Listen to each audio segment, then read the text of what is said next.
Hello mga mare! Welcome to my mini vlog!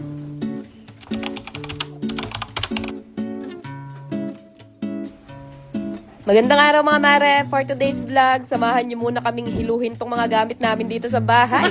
Medyo naaalibad-bara na kasi talaga ako dito sa may coffee cabinet namin dahil medyo nakaharang nga siya dyan sa may back door kaya ililipat na lang namin ng pwesto. Ito nga at medyo nagkaroon na ng dumi tong dingding na pinagalisan ng coffee cabinet mga mare kaya lilinisan na rin muna namin. Timpla na rin muna ako nitong ginagamit kong panglinis na Suds All-Purpose Cleaner na talaga namang gamit na gamit ko pagdating sa mga linisan. Pwede rin kasi ito gamiting panglinis ng dingding or ng concrete mga mare kaya sobrang paborito ko talaga to gamitin. Kahit kasi yung mga ganitong nangingitim na dumi sa dingding, ang bilis niya lang talaga natatanggal. Tingnan niyo naman nga at ganito yung itsura niyan kanina. Tapos ganito na siya uli kalinis ngayon. Ay, nandito ko na lang pinwesto tong wooden ladder ko. Hindi naman siya masyadong sagabal dyan. Then etong coffee cabinet naman, dito na lang namin nilagay sa may dirty kitchen. Tapos tinanggal na lang din namin tong shurak dito mga mare dahil parang hindi nga nagbe-blend yung kulay niya dito. Medyo dark na nga kasi yung kulay nitong sahig. Tapos medyo dark din yung kulay ng shurak. Kaya parang medyo OA na siya tingnan. Linisan na rin muna namin tong mga likuran ng cabinet at medyo maagyo na rin nga minap yung sahig at pinunasan na rin namin yung dingding. Iniisip ko pa nga dyan mga mare kung okay na ba yung pwesto or kung ililipat ko pa ba. Kaso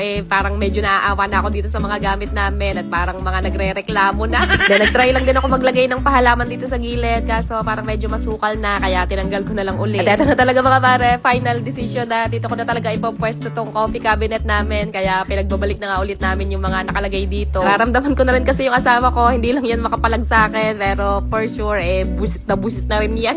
Dito ko na nga ipopwesto tong coffee bar na frame. Gumagamit lang ako ng ganitong hook na may adhesive na para hindi na nga kami magbubutas pa ng dingding. Matibay na rin naman yung kapit niyan mga mare. Sa sobrang tibay nga, pag tinanggal nyo yan, talaga namang tuklap din pati pintura ng bahay nyo.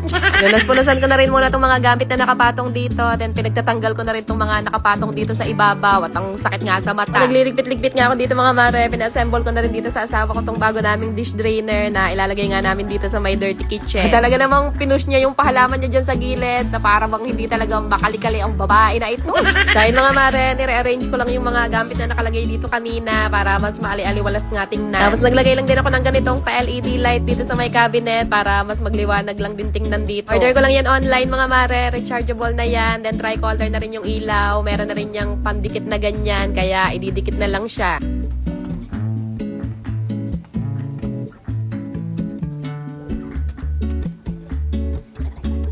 Then dito naman sa may coffee cabinet mga mare, yung ganitong mas maliit na size lang yung nilagay ko. Order ko lang din pala online tong coffee cabinet namin. Huwag lang kayo masyado mag-expect dyan. Pero kung magaan lang naman yung ilalagay nyo, carry na rin naman. Medyo malapit-lapit na nga dito matapos yung kalbaryo nitong mga gamit namin dahil medyo malapit-lapit na rin nga ako matapos. Dito na nga mga mare, welcome to our humble dirty kitchen / laundry area.